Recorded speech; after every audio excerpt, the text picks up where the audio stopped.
It was a tranquil Thursday night, one of those infrequent occasions when everything seemed a bit too serene.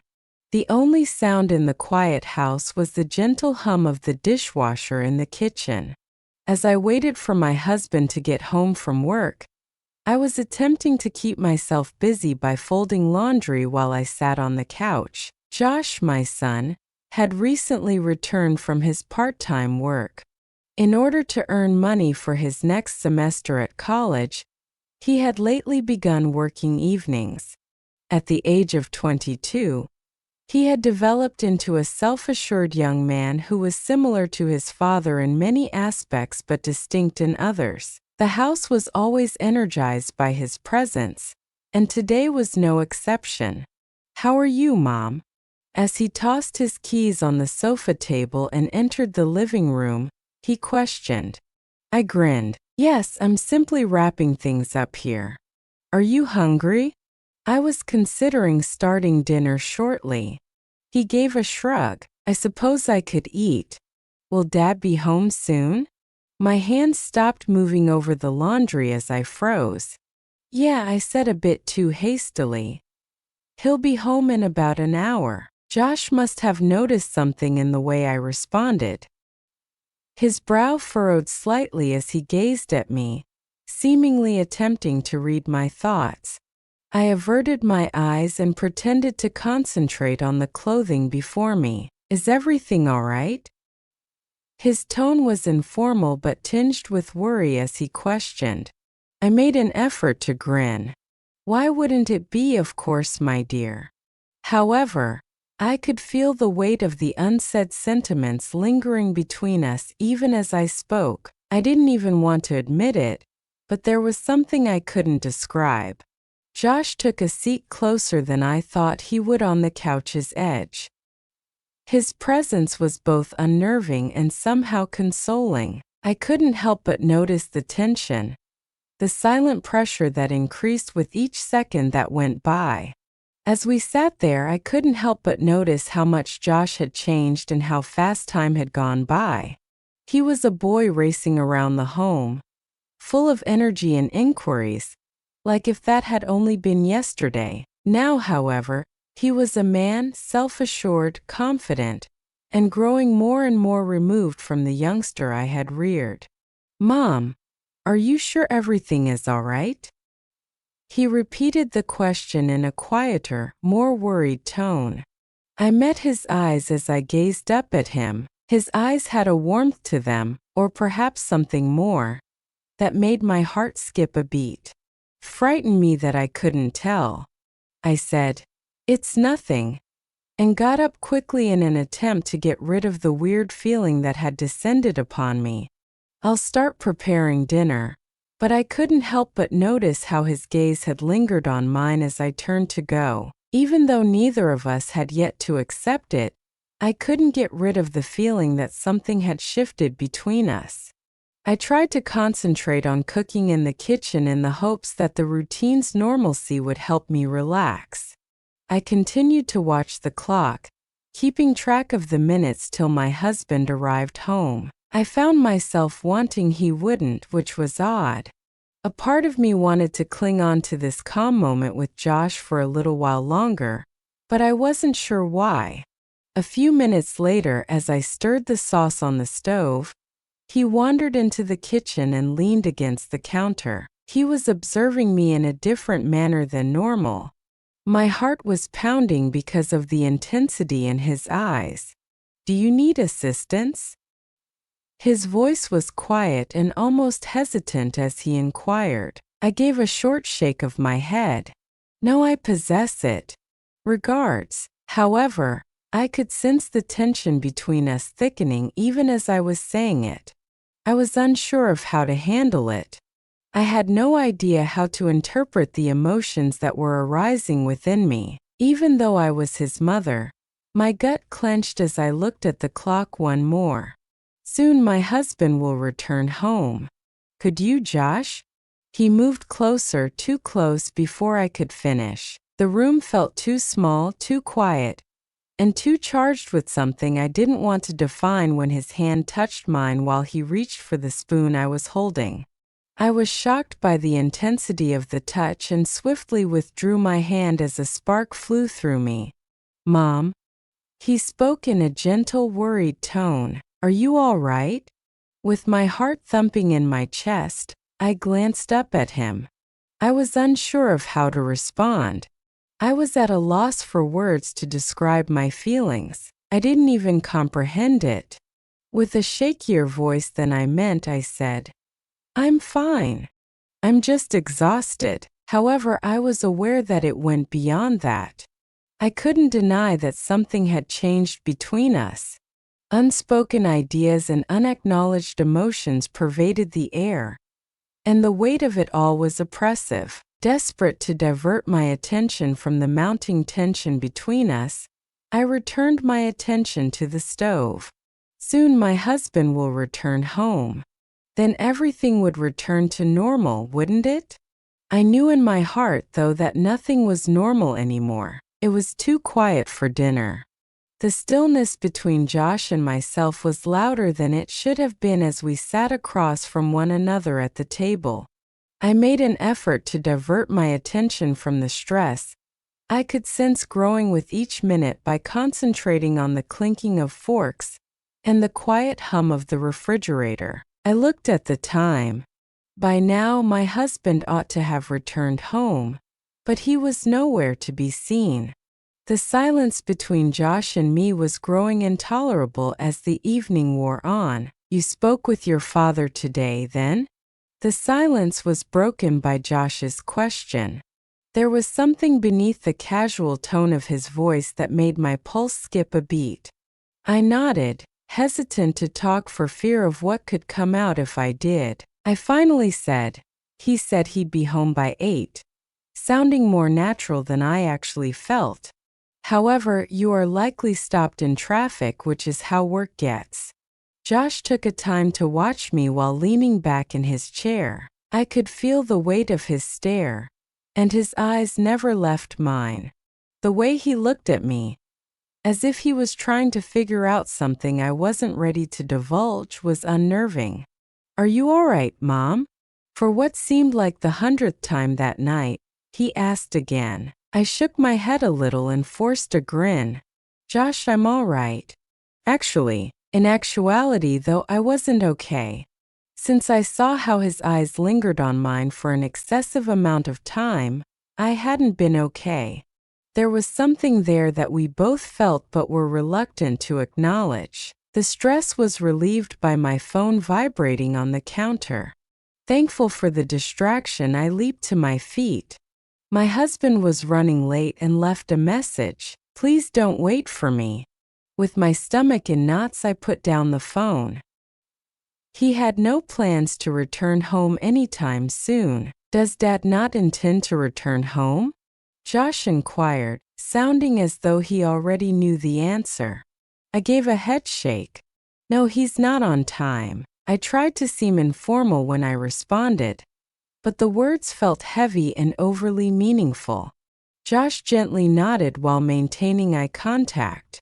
The air was too heavy with everything we weren't saying, and the space felt too small once more. "Well," Josh murmured, getting to his feet and approaching me, "I suppose it means we will have the house to ourselves for some time." I took a deep breath and became acutely conscious of the gap, or lack thereof, that separated us. His eyes were searching mine for something I didn't want to offer, and he was standing too close. "Yeah, I suppose so," I answered, scarcely raising my voice above a whisper. A lull ensued, a rhythm of quiet so dense that I could just feel it weighing me down. Josh reached out and held my hand before I could say anything more. I went cold.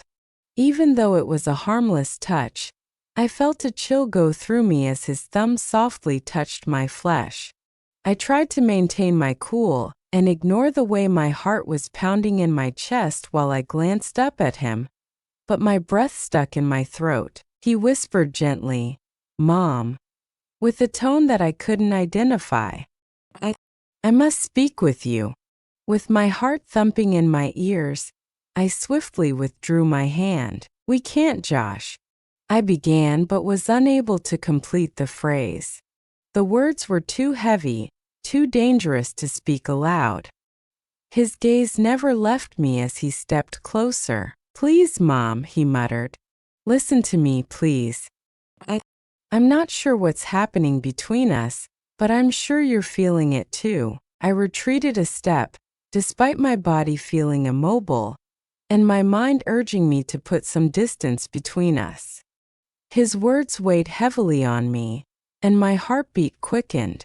He was correct. That weird, unsaid tension that had been building between us for weeks was something I could also feel, but I couldn't allow it to continue.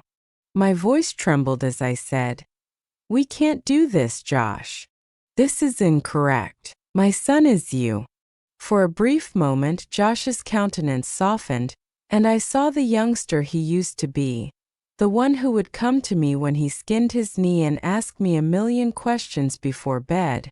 But that boy was no longer there. Instead, I saw the man who was now in front of me. "I understand," he murmured softly, "but neither I nor I believe you can change how I feel." The tension in the air between us was tremendous and neither of us knew how to deal with it. As I looked for any indication that this was all a misunderstanding, I could feel my heart thumping against my chest and my pulse rushing, but the expression in his eyes was unmistakable. I moved away from him once more and shook my head. "We can't, Josh. This is incorrect.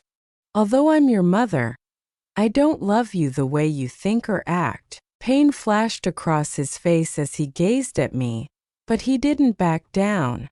"I don't want to lose you," he whispered quietly, with a hint of desperation in his voice. With a voice almost audible above a whisper, I reassured him that you wouldn't, but we must put an end to this now before it gets out of hand. The weight of what we weren't saying felt heavy in the ensuing silence, which was oppressive. After everything that had just been said, I wanted to reach out and console him the way I used to when he was younger, but I was unable to do so at this time. Finally, in a trembling voice, I murmured, I think we need some space. For a short time, perhaps you should return to school early." At first, Josh remained silent and simply stared at me with an unreadable expression. Then he gently nodded after what seemed like an age. "Maybe you're right," he muttered. The house was oddly quiet the following morning. I had slept so little that I had been bouncing about all night, mentally reliving the night's events. I couldn't understand how things had gotten so out of control and brought us to a place I never imagined. Josh was seated at the kitchen table, staring blankly into his coffee when I eventually got out of bed. He had his packed bags by the door. My heart fell. "Good morning," I muttered, attempting to sound normal, even though I wasn't sure what normal felt like anymore. "Good morning, Mom," Josh said in a quiet, aloof voice. The distance between us was heavier than ever, and he didn't glance up. Unsure of what to say, I stood there for a while. It all felt wrong. The unsaid words and unsolved feelings that had accumulated over the previous few days filled the air between us. Although I secretly knew it was impossible, I tried to reassure him that everything would be all right and that we could return to our previous situation. After a long pause, Josh eventually looked up at me and stated, "I'm going to head back to school today." It broke my heart to see the sadness in his eyes that I had never seen in him before. I tried to remain calm as I nodded slowly. I answered, scarcely raising my voice above a whisper, "It's probably for the best." He got up and started to go to his baggage, but before he could do so, he looked back at me. "Mom," he said, pausing as though he was trying to find the proper words. "I apologize for all of this. I never intended to cause you any discomfort." I could see the turmoil in his eyes as his speech died off. I forced myself to swallow, stifling the tears that threatened to fall. I murmured softly, "It's okay, Josh. but I wasn't sure whether that was true. We'll be all right. Right now we just need some room. Despite his lack of conviction, he nodded. Before he eventually gathered up his luggage and made his way to the door, there was a lengthy, agonizing pause. Like I watched him leave, I was overcome with a sensation of sorrow, like if our relationship had been irrevocably shattered. He turned around one last time just before he left. He spoke softly and with an aching earnestness. "I love you, Mom," I said in a shaky voice. "I love you too, Josh, always." Then he was gone without warning. The silence was deafening, and the house felt more empty than it had in years. I stood there looking at the door for a long time, trying to figure out what had happened. But despite my best efforts, I couldn't get rid of the notion that something had changed between us, something we would never be able to reverse. I tried to occupy myself for the remainder of the day by tidying the house, arranging the closets, and doing anything else that would take my mind off the things that were going through my head. However, nothing was effective. The hardest times were when it was silent. My thoughts kept returning to the moment when Josh had reached out in the kitchen, when everything had changed whenever I paused. My spouse eventually returned home that evening. After giving me a cheek kiss and asking how my day was going, he sat down on the couch as if nothing had happened. The tempest that had been building beneath the surface was unknown to him. Despite my want to tell him everything, I was unable to bring myself to do so. The burden of what had nearly occurred was too great, too humiliating to be spoken aloud. Rather, I left him downstairs to watch TV and went to bed early. The events of the previous few days replayed repeatedly in my thoughts as I lay in the dark. I made an effort to persuade myself that everything had been in my head, and that my overanalyzing had caused the tension between Josh and myself. However, I was aware that was untrue. There was no turning back now that something had changed. Even though we hadn't broken the boundary between mother and son, the fact that it had existed at all was enough to haunt me. Life continued as the days stretched into weeks, but the house still felt more empty without Josh. Naturally, my spouse noticed, but I always dismissed it, claiming that it was just the way things were. Life changes and children grow up, but I felt deep down that it was more than that. Despite my repeated attempts to text Josh to check on him, his responses were consistently brief and aloof. I didn't press him. I was aware that we both required time. As the weeks went by, I continued to hope that the distance would be beneficial, and that it would provide us both with the perspective we needed to go past this. In all honesty, though, I doubted we ever could. Mother-son relationships were meant to be straightforward and unadulterated, but ours had evolved into something far more complex than either of us had expected.